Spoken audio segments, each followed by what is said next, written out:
નમસ્કાર ખેડૂત મિત્રો, હળવદ માર્કેટિંગ યાર્ડમાં 30,000 મણ એવરેજ અત્યારે દરરોજ જીરું આવી રહ્યું છે. 30,000 મણ અને દરરોજ વધતું જાય છે.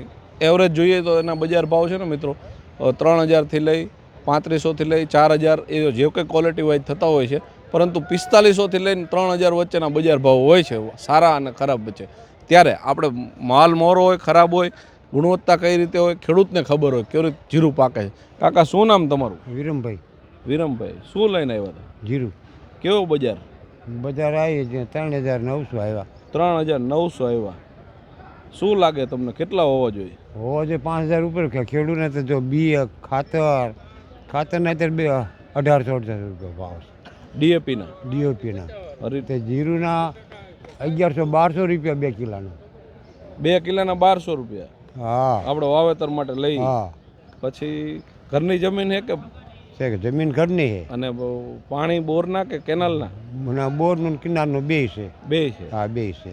એટલે ખર્ચો કેવી રીતે લાગે જીરામાં? તમે કોના ઘણા વર્ષથી તમે ખેતી કરતા છો, કેટલા ટાઈમથી ખેતી કરો? ખેતી કરી છે 50-55 વર્ષથી. 50 વર્ષથી ખેતી કરો છો. શું લાગે તમને ખેડૂતને? આમાં શું કાંઈ ખેડૂતને વળેવું જ નથી. પણ વળેવું જ નથી. વળેવું જ નથી કાંઈ ખેડૂત. તો તમને શું લાગે કેવું બજાર હોવું જોઈએ અને ખેડૂતને કઈ રીતે રાહત રહે, ખેડૂત કઈ રીતે ટકી રહે? એમ 5થી ઉપર હોય ને તો ખેડૂત કાંઈક ટકે. નકે તો આ બી લઈ લઈને થાકી રહી. બીમાં જાય બધું, ખાતરમાં બીમાં જ અમારે. ખાતરનો બી વળી પાછું ટ્રેક્ટર હકાવવાનું કે બળદ હાકો છો? ના, ટ્રેક્ટર તો ઘરનું છે. આપણે એમાં ડીઝલ નાખવાનું, લોઢા લાવવાના, પાના ટીપાવાના, બધું વેરાટ તો બધું માથે જ છે. વેરંટેજ તો ખેડૂત માથે જ છે. કેટલા વીઘાનું જીરું આવ્યું? જીરું આવ્યું તો 8 થી 9 વીઘાનું. ઉતારામાં કેવું રહેશે? ઉતારામાં હું જીરું હા વીવી ગયું. વયું ગયું હતું? હા, વીવી ગયું. ફુકારો હતો કાર્યું? હુકારો આવી ગયો પાછો. ફુકારો આવી ગયો તો એ બી એ માર. એ માર, બધો માર. ચોમાસામાં કેવું રહ્યું હતું? ચોમાસામાં સારું હતું અમારે. અને શિયાળામાં? શિયાળામાં તો આ જીરું થોડું મોરું ગણવાનું ને? મોડું હાવ. અને હવે ઉનાળું વાવશો કે? ઉનાળું તલ અત્યારે વાવવા છે. તલનો કેવો ભાવ રહેશે બિયારણમાં? બિયારણમાં તો તલનું બી એવી કેટલું 1,200માં અમારે આવ્યું. 1,200 રૂપિયા? 800 ગ્રામ આવે. 1,200 રૂપિયાનું 800 ગ્રામ. ઓહો, ઘણું મોંઘું તો પછી તૈયાર થાય ત્યારે ભાવ નથી. આ જીરું તમે બી કેટલાનું લીધું હતું? બી લીધું તો આ બી વાવો આપણે લઈ ત્યારે 2 કિલોની ઠેલી આવી હતી. 2,200માં કેમ કાંક આવી હતી. 2 કિલોના 2,200 રૂપિયા. હા. અને અત્યારે આપણે મણના કેટલા કીધા તમે? મણના 3,900 આવ્યા. તો આ થોડુંક કદાચ નીચું જાય તો આ 2 કિલો મણ થઈ જાય, લઈ જાય એવું. 2 કિલો આપણે બી લેવી એમાં મણ જીરું અત્યારે લઈ જાય. આવું કેમ થતું હોય કાકા? હા, એ તો ઉપર વાળાને ખબર હોય કેમ થતું હોય. એ જીરું અલગ આવતું હોય છે કે ખેતરમાં નહીં પાકતું હોય? પાકે બીજે પણ એમનો મોઢાનો ભાવ છે ને અત્યારે. એમના મોઢાનો ભાવ આપણે લેવો હોય ત્યારે. આપણે લેવું હોય ત્યારે. પણ પહેલા તમે વાવતા ને, પહેલા મઠ અડદ ની શેની ખેતી કરતા? આ જીરું તો પહેલા વર્ષો પહેલા તમે શેની વર્ષો પહેલા જાર, બાજરો, મગફળી વાવતા હતા. ચોમાસામાં કપાસ, કઠોળ વાવતા ચોમાસામાં? હા, મઠ. ઈ બધા બિયારણ કયા હતા? ઈ તો આ કચ્છના મઠના ની તો ઘરે બિયારણ અમે ખેડૂત રાખતા ને બિયારણ? હા, ઘરનું રાખતા હતા. ઈ બી ને આ બીમાં ફેર કઈ પડતો હોય? હા, ઘણો ફેર પડે ને. હા, એટલે ઈ બી સસ્તા પડતા ને? આ સસ્તું પડે ને. આપણે ઘરે ઘરનું રાખવી, દીપદાળી રાખવી એટલે આપણે એમાં જ પૈસા દેવા પડે નહીં. આપણે ઘીરે રાખવી. ત્યારે દવાઓ કેટલી છાંટતા પહેલા? દવા નહીં, દવા જેવું નામ જ નતું તે. દવા જેવું નામ? અત્યારે કેવી દવાઓ? અત્યારે તો આ જીરું થયું ને 8 મણ કે 9 મણ થાય મારા છોકરાને. હા, એમાં જીરું દવા થઈ 12,000ની.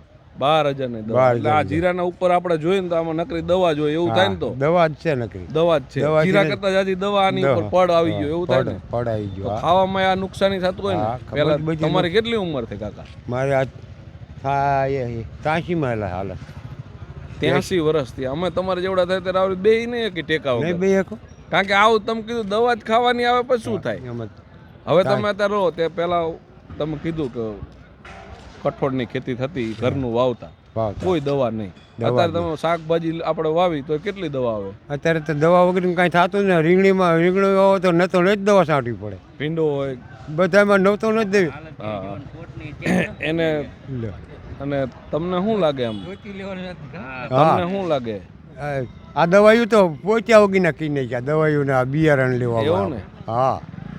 અને હવે ખેડૂતનું શું થાય છે આગળના દિવસોમાં તમને ઓલા કે ને આગમવાણી જેવું હોય ને હવે તો કે ખેડૂતનું શું તમને દેખાય એમ ખેડૂત પાયમાલ જ છે, ખેડૂતને કાંઈ છે જ નહીં. અને તમને શું લાગે? અમે તો આ રોટલા ખાવી એટલું એવું લાગે. હવે તો તમે કોઈ રોટલાની ખેતી છે ને આપણે દાણાની રોટલાની ખેતી કરી પણ રોટલાના નીકળવા જોઈએ ને. હવે તમે કીધું કેટલા વીઘાનું જીરું?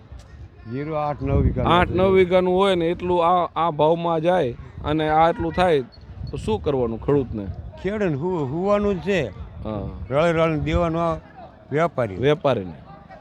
તો સરકારમાં ઘણીવાર આવો પ્રશ્ન નહીં થતો એવડાય એ કીધું એમ કે ખેડૂતને ખેતી પ્રધાન દેશ છે. કાંઈ સરકાર નથી દેતો ખેડૂતને. હમણાં મારો આમ છે વેપારીને મોટા મોટાને કરોડો રૂપિયા જતાય કરે, માફ કરે દેણું. ખેડૂત કાંઈ રૂપિયાનું માફ. ખેડૂત બધાને દેણું હોય છે ને, થોડું જાજુ બધાને દેણું છે. હા, ટ્રેક્ટર કોઈ લોન લીધો, કોઈ ગાડીઓ, કોઈ ખેતી ઉપર પાક ધિરાણ લીધું હોય. પાક ધિરાણ લેવી છે કાંઈ. તમે લ્યો છો પાક ધિરાણ? હું લઉં છું. આ ચોથા મહિના 4 તારીખે 3 લાખ રૂપિયા ભરવાના છે ખેડૂત. વ્યાજે ભરવાનું હોય ને પાછું. આ બધું હારે આવે. એટલે મિત્રો જીરાના ભાવ, જીરાની હરાજીને લઈને ખેડૂતને એવું કહેવું છે કે ભાઈ 5,000 હોય તો પોસાય, કારણ કે ઉતારા નથી. અને બીજી વાત તમે કીધું એમ ખેતી આજ દવાઓવાળી થઈ, દિન પ્રતિદિન તમારી 82 ઉંમરે અહીં બેઠા છો, અમે 82ની ઉંમરે આવી રીતે બેસી નહીં શકીએ, કારણ કે ખોરાક એવા થઈ ગયા, દવાવાળા થઈ ગયા જીરાને લઈને. અને આવનારા દિવસોમાં તમે જે જોયું, તમે જે દૂધ દહીં ઘી ખાતા એવું હવે તો અહીં અત્યારે ચોખ્ખું રહ્યું જ નથી ને? કે લાગે તમને એવું? છે જ નહીં, બધામાં કેમિકલ જ છે અત્યારે. બધામાં કેમિકલ જ છે, કેમિકલ જ છે અત્યારે. દવારીઓ એ કેમિકલ જ છે ને. હા, એ કેમિકલ જ છે, ઝેર એક જાતનું, મીઠું ઝેર જ છે. તો મિત્રો આ છે ખેડૂત અને એમને કઈ ખેડૂતની વેદના. ખાસ કરીને મિત્રો જીરાની હરાજીને લઈને આપણે બતાવતા હતા ને, જીરામાં મેં કહ્યું એમ કે દરરોજ 30,000 મણની આવક છે.